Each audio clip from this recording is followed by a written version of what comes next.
ஈஸ்வரி தான் செஞ்ச தப்பை மறைச்சி இந்த வீட்டில் வாழலாம்னு நினச்சிட்டு இருக்காங்க. ஆனால் அவங்க செஞ்ச தப்பு வீடு தேடி வந்து காட்டி கொடுக்கவும் செய்யுது. வீட்டில் ஐஸ்வர்யா எங்கள் ஈஸ்வரிக்கிட்டேயும் சித்ராக்கிட்டேயும் போய் பேசுகிறாங்க. ஆமாம், தமிழுக்கு பிறக்க போகிற குழந்தை வேறு யாரோ ஒருத்தருடைய குழந்தைன்னு சொன்னீங்க. ஆனால் இன்றைக்கி என்னடானா அந்த தமிழ் செல்வி மாம்ஸ் ரூம்லேயே தங்கியிருக்கான் அப்படின்ற மாதிரி சொல்லி கேட்க, அதெல்லாம் இந்த வீட்டில் இருக்கவங்க எடுக்கிற முடிவு தானே. இங்கே சேது என்ன விருப்பப்பட்டா எங்கள் தமிழ் செல்வி கூட இருக்கான்? இல்லையே, விருப்பம் இல்லாமல் தான் ஒரே ரூமில் இருக்காங்க. இனிமேல் நீ தான் அது சேதுவை வந்துட்டு பார்த்துக்கணும் அப்படின்னு சித்ரா சொல்ல, சரி சரி, இனி மாம்சை எப்படி வழிக்கு கொண்டு வரணும், மாம்ஸ் கூட எப்படி இருக்கணும்னு எனக்கு தெரியும், நான் பார்த்துக்கிறேன்னு ஐஸ்வர்யா சொல்லிட்டு போக, அம்மா இவளால் எதுவும் பிரச்சனை வந்துடாதே அப்படின்னு சொல்லி கேட்க, பிரச்சனை வந்தால் என்னடி, பிரச்சனை வந்தால் அந்த தமிழுக்கும் சேதுவுக்கும் இருக்க பிரச்சனை பெருசாகி விரிசல் அதிகமாகி 2 பேரும் இப்போ ரூம் வரையும் போய் தங்கியிருக்கவங்க நாளைக்கு இந்த ரூமை விட்டு வெளியே தங்குற நிலைமைக்கு நம்ம கொண்டு வரணும், கொண்டு வருவேன் அப்படின்னு ஈஸ்வரி சொல்லிட்டு இருக்காங்க. ஆமாம்மா, தம்பி எங்க அப்படின்னு சித்ரா கேட்குறாங்க. அவன் தான் காலையிலையும் கிளம்பி செங்கல் சூளைக்கு போயிட்டானே, பாவம் என் பிள்ளை என்ன கஷ்டப்படுறானோ எது கஷ்டப்படுறானோ என்ன பண்ணுறானோன்னு ஒன்றும் புரியலை அப்படின்னு நினச்சிட்டு இருக்காங்க. ஆமாம், இப்போ எல்லாம் கணக்கு வழக்கும் அந்த தமிழ்ச்செல்வி கையில் தானமா இருக்குது, இப்போ நம்ம என்னம்மா பண்ணுறது அப்படின்னு சொல்லி கேட்டுக்கிட்டு இருக்கேன். நம்ம மட்டுமா அவகிட்ட போய் கையேந்து நிற்கணும்? எம்எல்ஏ வீட்டு பொண்ணு இந்த வீட்டில் அதிகாரம் பண்ணிக்கிட்டு இருக்க அந்த காவியாவும் தான் தனக்கு ஏதாவது வேணும்னா அந்த தமிழ்ச்செல்வியை போய் எதிர்பார்த்து நிற்கணும் அப்படின்னு அங்கே ஈஸ்வரியும் சொல்லிட்டு இருக்காங்க. ஆனால் காவியா அப்போ தான் ஷாப்பிங் கிளம்பிட்டு ரெடி ஆகிட்டு வெளியே வந்து நிற்கிறாங்க. என்னம்மா எங்கே கிளம்பிட்டேன்னு சொல்ல, நான் ஷாப்பிங் போகிறேன் அப்படின்னு சொல்கிறாங்க. ஷாப்பிங் போகிறதுக்கு கையில் பணம் ஏதாவது இருக்கா? நீ என்னதான் இருந்தாலும் எம்எல்ஏ வீட்டு பொண்ணு, ஆனால் உன் கையில் ₹1 கூட இல்லை. இருக்கிற பணம் முழுக்க நீ எல்லாத்தையுமே கொடுத்து அனுப்பிட்டேன். ஆனால் இப்போ பாரு, அந்த தமிழ்ச்செல்வி கைக்கு முன்னாடி போய் நீ வேண்டிக்கிட்டு நிற்கிற மாதிரில இருக்கு அப்படின்னு சொல்ல, என்ன சொல்கிறீங்க அப்படின்னு இங்கே கேட்கவும் செய்கிறாங்க காவியா ஈஸ்வரி கிட்ட. அதுக்கு ஈஸ்வரி சொல்கிறாங்க, இல்லைம்மா, ₹1 இருந்தாலும் கணக்கு எழுதி வைக்கிற தமிழ்ச்செல்வி கிட்ட சொல்லிட்டு தான் நம்ம பணத்தை எடுக்கணும். அதைத்தான் நானும் சொல்ல வந்தேன்னு சொல்ல, இருந்தாலும் உனக்கு இந்த நிலைமை வந்திருக்கக்கூடாதுன்னு வேணும்னே இங்கே காவியாவை வெறுப்பேற்றுற விதமாக பேச, இங்கே காவியா நல்லா அழகாக ரொம்ப வேகமாக சிரிக்கிறாங்க. என்ன இதுக்கு சிரிக்கிற அப்படின்னு ஈஸ்வரி கேட்க, நான் எதுக்காக இன்னொருத்தவங்க கையை எதிர்பார்த்து நிற்கணும்?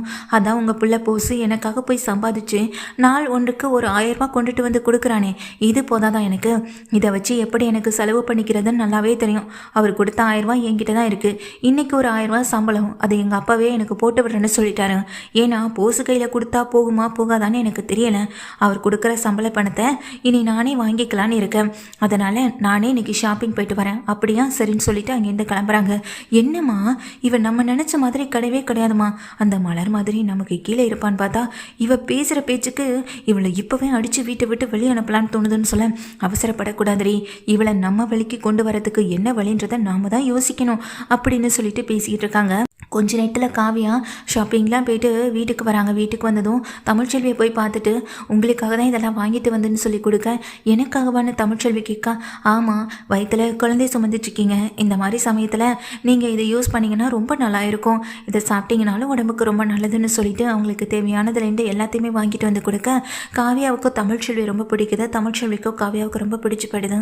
இதெல்லாம் பார்த்துட்டு இருக்க சித்ராவுக்கும் ஈஸ்வரிக்கும் தான் வயிற்றுச்சலாகவும் இருக்க செய்தேன். அப்போ தான் வீட்டுக்கு வெளியே நின்று ஒரு ஆள் வந்துட்டு கூப்பிட்டுட்டே இருக்காரு. என்ன ஏதுன்னு இங்கே வெளியே வந்து பார்க்குறாங்க. இது அவர் அன்றைக்கி வீட்டுக்கு வந்து பாம்பு பிடிச்சிட்டு போன அதிகாரியாச்சே, வாங்க சார் உள்ள அப்படின்னு காவியாவிலேருந்து அங்கே தனம் வரைக்கும் உள்ளே கூட்டிகிட்டு வர, இங்கே ராஜாங்க ஐயா இருக்காரான்னு சொல்லி கேட்க, ஒரு நிமிஷம் அப்படின்னு சொல்லிட்டு காவியா கூப்பிட்டுட்டு வராங்க.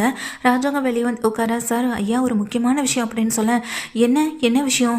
அன்னைக்கு இங்கேருந்து பிடிச்சிட்டு போன பாம்பெல்லாம் காட்டு பக்கம் கொண்டு விட்டுட்டிங்களா அப்படின்னு சொல்லி கேட்க, ஐயா அது விஷயமா பேசிட்டு போகலான்னு தான் வந்தேன் அப்படின்னு சொல்ல, என்ன விஷயம்னு சொல்லி கேட்குறாங்க. அந்த பாம்பாட்டியையும் உள்ளே கூட்டிகிட்டு வராங்க. ஐயா பாம்பை காணோம் அப்படின்னு சொல்லிட்டு இந்த ஆள் எங்கள் பின்னாடியே வந்து அந்த காட்டுக்குள்ளே விட்ட பாம்பை அலசி ஆராய்ச்சி தேடிட்டு இருந்ததையும் நாங்கள் பார்த்தோம். ஏன்னா இதெல்லாம் நாங்கள் செஞ்சதே இந்த ஆளை பிடிக்கிறதுக்காக தான். நீங்கள் இங்கேருந்து பிடிச்சிட்டு போன பாம்பு எல்லாமே விஷத்தன்மை உள்ள பாம்பு தான், ஆனால் அதனுடைய பற்கள் எல்லாமே பிடுங்கப்பட்டிருக்கு, விஷம் இல்லாத பாம்புகளாக தான் இருந்திருக்கு. அந்த பாம்புகளை தான் நாங்கள் இங்கேருந்து பிடிச்சிட்டு போகவும் செஞ்சோம். பற்கள் பிடுங்கப்பட்டிருக்குன்னா நிச்சயமாக இது யாரோ ஒருத்தவங்க இங்கே எந்த விதமான அனுமதி இல்லாமல் இந்த பாம்புகளை தனியாக வளர்க்குற ஒரு ஆளாக தான் இருக்கணுன்றது எங்களுக்கு தெரிஞ்சுது. அப்படி பார்க்கையில் தான் கண்டிப்பாக இங்கே பிடிப்பட்ட பாம்பை நாங்கள் காட்டில் தான் கொண்டு விடுவோன்னு கண்டிப்பாக இதை வளர்த்தவங்களுக்கு தெரிஞ்சிருக்க வாய்ப்பு அதிகம் இருக்கும். அதனால தான் நாங்கள் ஆட்களை விட்டு செக் பண்ணவும் செஞ்சோம். அந்த பாம்புகளை காட்டில் கொண்டு விட்ட பிறகு எப்படியாவது அந்த பாம்பை தேடி இந்த பாம்பாட்டி வருவான்னு எங்களுக்கு தெரியும். அதுக்காக தான் நாங்கள் கேமராவிலேருந்து ஆட்கள் வரைக்கும் செட் பண்ணி இந்த ஆளை கையும் களவுமாக பிடிக்க செஞ்சோம். அப்படின்னு சொல்ல இதை கேட்டதும் ராஜாங்கம் மோகனா அப்பத்தானே எல்லாருமே அதிர்ந்து போக இங்கே சேதுவும் தமிழ்ச்செல்வியும் ஒருத்தர் மாற்றி ஒருத்தர் பார்த்துக்கிட ஈஸ்வரி கையை பணிஞ்சிட்டு நின்றுட்டே இருக்காங்க. அப்படியா, அப்போது அந்த பாம்புகளை வேணும்னு யாரோ ஒருத்தவங்க தான் இங்கே கொண்டு வந்து விட்டதா சொல்ல வரீங்களான்னு சொல்லி கேட்க, நீங்களே இந்த பாம்பாட்டிகிட்ட கேளுங்க ஐயா அப்படின்னு அங்கே இருக்க அந்த அதிகாரி சொல்ல, அந்த பாம்பாட்டி பக்கத்தில் வராங்க. வந்த ராஜாங்கம், உண்மையை சொல்லு, நீ எதுக்காக எங்கள் வீட்டில் பாம்பை கொண்டு வந்து விட்ட அப்படின்னு சொல்லி கேட்க, அது இல்லைங்க ஐயா அப்படின்னு சொல்லும்போதே ராஜாங்கம் ஒரு அரை பலான்னு விடுறாங்க. ஐயா, நீங்கள் இப்போவே கம்ப்ளைண்ட் கொடுத்தீங்கன்னா இவரை நாங்கள் சட்டப்பூர்வமாக பார்த்துப்போம், இவரை நாங்கள் வந்துட்டு நேராக இதில் போட்டுருவோம் அப்படின்னு சொல்லும்போது அதை கேட்ட உடனே ராஜாங்கம் எங்க சரி அப்படின்னு சொல்லி தலையாடுறாங்க.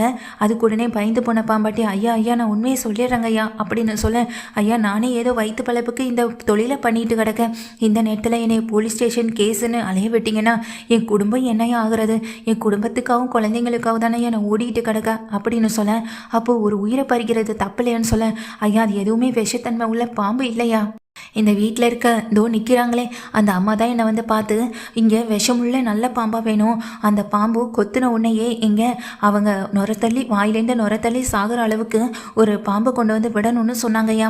ஆனால் அதை கேட்கலையாண்ணா, ஏன்னா ஒரு உயிருக்கு, அதாவது ஒரு உயிரை வந்துட்டு நான் பலி கொடுக்குற அளவுக்கு மோசமானவ கிடையாது, அதுவும் எம்எல்ஏ வீட்டில் இருக்கவங்க உயிரைனா சாதாரணப்பட்ட விஷயமும் கிடையாதுல்ல, அதனால தான் இந்த அம்மா சொன்னபடி நான் பல்லுள்ள பாம்பை கொண்டு வந்து விடலை, அதை வச்சுக்கிறதும் அதை நான் விடுறதும் மிகப்பெரிய பாவம்னு தோணுச்சு, அதனால தான் பல்லு பிடுங்கின பாம்பை கொண்டு வந்து நானும் இங்கே விட்டையா அப்படின்னு சொல்ல, உனக்கு 3 பாம்பா கூட இங்கே விட சொன்னாங்கய்யா, நானும் அதே மாதிரி தையா செஞ்சேன், கைக்கு நிறைய பணமும் கொடுத்தாங்க, என்னுடைய பசங்க இன்னைக்கு ரொம்ப சந்தோஷமா 2-3 நாள் இங்கே பசி பட்டினி எதுவுமே இல்லாமல் நிம்மதியாக வாழ்ந்துக்கிட்டு இருக்காங்க. ஆனால் அதுக்கு நான் இன்னொரு உயிரை பறித்து வாழணும்னு அவசியம் இல்லை, இந்த மாதிரி செஞ்சதுனால தான் நாங்கள் நிம்மதியாக சாப்பிட்றோம், இது வெறும் பயத்துக்காக தானே தவிர மற்றபடி உயிரை எடுக்கிற பாம்பு கிடையாதுங்கய்யா அப்படின்னு சொல்ல, அதிகாரி இப்போ நாங்களும் இந்த விஷயத்தை கேள்விப்பட்டு தான் உங்கள் வீட்டுக்கு நாங்கள் கூட்டிகிட்டு வந்தோம்னு சொல்ல, இந்த ஈஸ்வரியை பார்த்து இந்த அம்மா தான் இதெல்லாம் செஞ்சாங்கன்னு அவரும் உண்மையை ஒத்துக்கிட சொல்ல, இதை கேட்ட ராஜாங்கம் பயங்கரமாக ஷாக் ஆகுறாங்க. சரி, இந்த மாதிரி இனி எந்த தப்பும் செய்யக்கூடாது, அப்படி ஏதாவது நீ செஞ்சனா பாம்பை வச்சு வயிற்று பொழப்புக்கு நீ பொழப்பிச்சிட்டு இருக்க இந்த தொழிலை இனி நான் எதுவுமே இல்லைன்னு செஞ்சிருவேன்னு ராஜாங்கம் மிரட்டி அனுப்பிவிட, இங்கேருந்து அவரும் கிளம்பி போகிறாங்க. இங்கே நிற்கிற தமிழ்ச்செல்வி சேது எல்லாமே அந்த ஈஸ்வரியை பார்த்து முறைக்க, எதுக்கு ஈஸ்வரி உனக்கு இந்த கேடுகட்ட வேலை, சேது உயிரோட விளையாடி இருக்க அப்படின்னு சொல்ல, அதுக்கு உடனே அங்கே நின்றுட்டு இருக்க சேது இப்போ சொல்கிறாங்க, அப்பா அது ஏன் உயிரோட விளையாடுறதுக்கு கிடையாது, தமிழ்ச்செல்வி உயிரோட விளையாடுறதுக்காக தான் அப்படின்னு சொல்கிறாங்க. என்னையா சொல்கிற அப்படின்னு கேட்க, ஆமாம் தமிழ்ச்செல்வியால் தானே அன்னைக்கு அந்த கல்யாணத்தில் எவ்வளோ பெரிய பிரச்சனை வந்ததுன்னு இவங்களுக்குள்ள ஒரு எண்ணம், தமிழ்ச்செல்விக்கும் எனக்கும் தான் இந்த பிரச்சனையை கொண்டு வரணும்னு நினச்சிருக்காங்க, அதுக்காக தான் இதெல்லாம் செஞ்சுருக்காங்கப்பா அப்படின்னு சொல்ல, இதை கேட்டதும் ராஜாங்க ஒரு நிமிஷம் கூட தாமதிக்காமல் ஈஸ்வரி கன்னத்தில் என் தலைமுடியை பிடிச்சி அடிக்கவும் அறையவும் செய்ய, இங்கே தம்பி பொண்டாட்டியேன்னு பொறுமையாக போனா, ஆனால் நீ எங்கள் வீட்டு பசங்களுடைய வாழ்க்கையை குழி தோண்டி புதைக்கிற அளவுக்கு யோசிக்க செஞ்சுட்டல, இதுக்கப்புறம் நீ எதுக்கு இந்த வீட்டில் இருக்கணும், தப்பே செய்யாத ஏன் தம்பி இங்கேருந்து வெளியில் போய் தங்கியிருக்கான், தப்பு செஞ்ச உன்னை இந்த வீட்டுக்குள்ளே திரும்ப வச்சிருக்கிறதுனால தான் நீ திரும்ப திரும்ப தப்பு பண்ணிகிட்டு இருக்க அப்படின்னு சொல்ல, காவியா அங்கே நின்று முறைச்சிட்டு இருக்காங்க. உங்களுக்கும் உங்கள் பையனுக்கும் ஒரு உயிரை எடுக்கிறதுனா அவ்வளோ சாதாரணமாக விஷயமா போயிடுச்சா அப்படின்னு சொல்லிட்டு கேட்கவும் செய்கிறாங்க. இதை கேட்டதும் ஈஸ்வரி சித்ரா 2 பேருமே வாயடைச்சு நிற்க, இல்லை மாமா அது வந்து நான் ஏதோ அப்படின்னு சொல்ல, என்ன காரணத்தை சொல்ல போகிறேன்னு அப்பத்தா ஒரு பக்கம் அடிக்க, மோகனா ஒரு பக்கம் திட்ட, 2 பேரும் வாயடைச்சு போய் நிற்க, சன்னாசிக்கு ஃபோனை போடு அப்படின்னு சொல்கிறாங்க. சேது உடனே ஃபோன் பண்ணி கொடுக்க, சன்னாசி கிட்ட நடந்த விஷயத்த சொல்ல, சன்னாசி நீ உடனே கிளம்பி வீட்டுக்கு வா, இதுக்கப்புறம் இந்த வீட்டில் இந்த ஈஸ்வரியும் சித்ராவும் இருக்கவே கூடாது, 2 பேரையும் அந்த ஏழுமலையில் இருக்க அந்த வீட்டுக்கு அங்கே போய் இருக்கட்டும், தனியாக இருந்தால் தான் குடும்பத்தோட அருமை என்னென்னு தெரியும், இங்கே ஒரு பாம்பு இங்கே நார்மலாக இந்த வீட்டுக்குள்ளே பாம்பே வராது, அதுக்கே இந்த வேலையெல்லாம் பார்த்துருக்காங்க, நீ தங்கியிருக்க காட்டு பகுதியில் எல்லா விஷயங்களும் நடக்க தானே செய்யும், அங்கே போய் இருக்கட்டும் அப்படின்னு சொல்ல, இல்லை மாமா நாங்கள் போகல மாமா இங்கேயே இருக்கோம் மாமான்னு கதறி அழுகிறாங்க ஈஸ்வரி. இதுக்கப்புறம் நான் தாமதிக்கவே மாட்டேன், மோகனா ஏற்பாடு பண்ண அப்படின்னு சொல்ல, மோகனா பார்த்தா 2 பேரும் போயிட்டு பை நிறைய துணிகள் எல்லாத்தையும் அள்ளி வச்சு வெளியே கொண்டு போய் வீசவும் செய்கிறாங்க. கூடவே காவியாவும், உங்களுக்கான தண்டனைனா இதுதான், இப்படிப்பட்ட ஒரு அம்மாவுக்கு பையன் பிறந்தா எப்படி இருப்பானோ அப்படித்தான் இருக்கான், அவனை திருத்துறது என் வேலை கிடையாது, அவனுக்கான தண்டனை இங்கே கிடைக்கும், உங்களுக்கான தண்டனை அந்த காட்டில் கிடைக்கும், கிளம்புங்க இங்கேண்டு அப்படின்னு சொல்லி அங்கேருந்து கிளப்பி விடவும் செய்கிறாங்க காவியா. கடைசியில் ராஜாங்கம் இப்படிப்பட்ட ஒரு முடிவை எடுப்பாருன்னு அந்த அவனும் எதிர்பார்க்கல, இந்த பாம்பாட்டி இப்படி சிக்குவான்னு நானும் எதிர்பார்க்கலன்னு அங்கே ஈஸ்வரியும் நின்றுட்டு இருக்க. ஒரு நிமிஷம் அப்படின்னு சொல்லிட்டு தமிழ்ச்செல்வி வந்து நிற்கிறாங்க.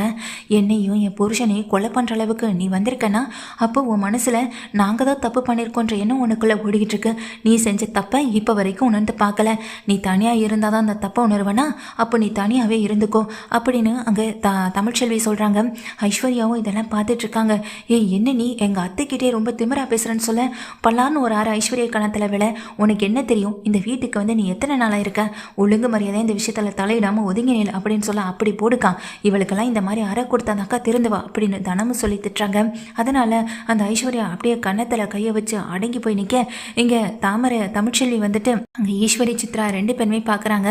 பார்த்துட்டு என்னையும் என் புருஷனையும் கொலை பண்ணணும்னு நினச்சிங்கல்ல, இனி உங்களுக்கான தண்டனை என்னவோ அது சிறப்பாகவே கிடைக்கும் அப்படின்னு சொல்லி இங்கே வெளியே அனுப்பவும் செய்கிறாங்க.